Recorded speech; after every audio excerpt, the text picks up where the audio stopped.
on here? It seems to be broken still. In fact, let me go ahead and open another example rather than type this one out.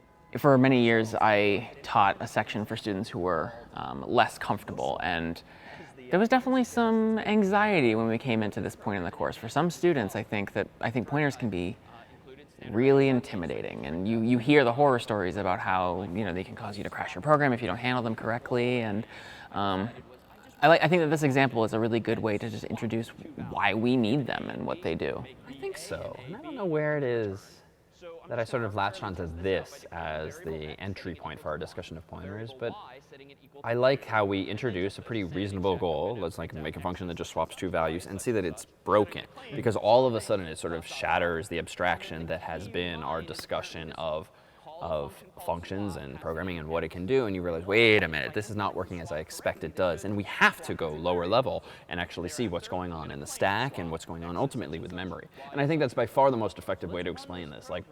Don't hide the fact anymore that there is a whole stack going on. There's ultimately a heap as well, and there are indeed pointers via which we can manipulate those chunks of memory. Just show it to students and actually dive into that layer. And so this is indeed the sort of thing that I think many teachers stray away from C because of these lower level details. But I think this is where things really start to get interesting and starts to give us the vocabulary, so to speak, with which we can start building and stitching together some really interesting data structures. Yeah, we can't start to have that conversation about what is a tree or really even an effective hash table or a linked list until we can get past this point in the course. And I mean, Java at the end of the day, which many students experience in high school and APCS and so forth, I mean, it has references which are effectively allow us to do these kinds of things, but there's an abstraction there. There's a good defense mechanism built into them, which was certainly by design.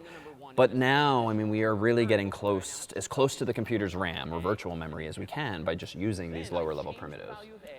I remember this being a turning point for me as a student in CS50 when it finally sort of clicked for me because it does really give you the power to get beyond the lower level stuff. And granted, we're still in a low level language, but you can get into a slightly higher higher point. And I forgot to do it this year. Last year, you recall, we had someone come up on stage and she did the little switcheroo with the milk and the water, milk and orange juice, which are which actually, as an aside, you're not going to see it here in this particular year, but we use milk and orange juice because, one, it's so colorfully different, but also because then I can kind of sort of get away with using oil as a fake substitute for orange juice, and then you can do a switcheroo that just magically works, much like the XOR trick, with which some of you might be familiar, via which you can indeed swap two variables without the need for a temporary storage variable, which is to say, can't offer it to you in this year's CS50, but there's a really good example in 2015's where we use that as part of this demonstration. Still doesn't address the fundamental problem at hand, which is that swap does not work as intended here, and that's why we have to introduce now the syntax with which to declare these things as pointers.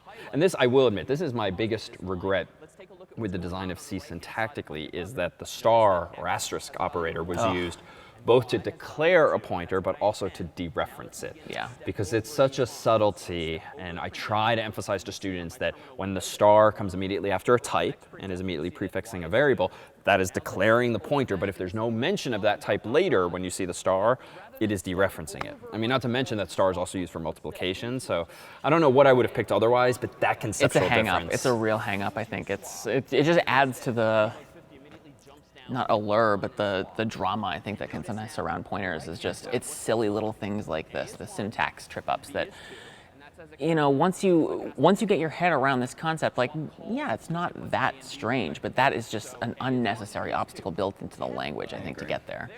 I will say a perk of CS50 IDE this year and the debugger that's now built in, thanks to Dan and Kareem and others, is the fact that you can now see these changes happening in real time. In the past, if I were to use the command line version of GDB, it's not all that enlightening to be showing the code here, then have to run the program and then hit print or display the value of some variable. Just seeing it in real time, I think, is pretty powerful. Not to mention having the big highlight over the line of code in which you're in, you can really see the state that's being changed. Not to mention the fact that the debugger also shows you the call stack, so you can see very clearly you're inside of swap's frame, not inside of main. And main is just kind of waiting for you to finish your work. Exactly. So a lot of, I think, features this year have come together to hopefully paint a much clearer picture as to what's going on and what isn't going on underneath the hood here. Now A is about to become B.